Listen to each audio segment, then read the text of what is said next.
Davlatbek sportga juda erta kirib keldi. Aka-ukalariga nisbatan ancha yirik tug'ilgan o'g'lini otasi go'dakligidayoq polvon bo'lishni istadi. Shu sabab 5 yoshida uni o'zi yetaklab murabbiy qo'liga topshirdi.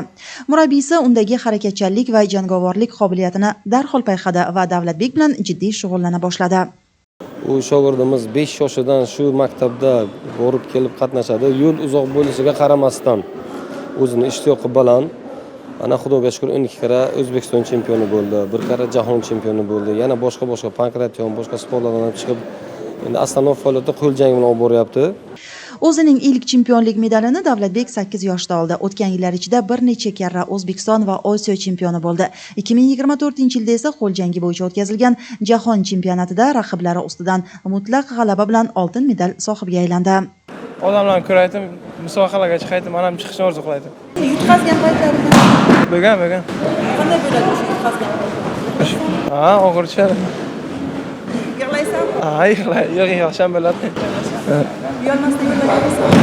Endi qo'saydaga alam qiladi. Davlatbekning sportdagi yutuqlaridan eng avvalo uning oilasi, ota-onasi xursand bo'lishadi. Har gal biror musobaqadan g'alaba bilan qaytganida oila a'zolari chempionni karnay-surnay sadolari bilan qarshi olishadi. 3 yoshdan buvisi olib boradilar, 2 soat o'tirib kelib, ko'p qatnashdilar buvisi. Xudoga shukr, ha. Butun oilaviy hammalaringiz Shunay. Hayajonlanamiz, u bilan birga kurashamiz.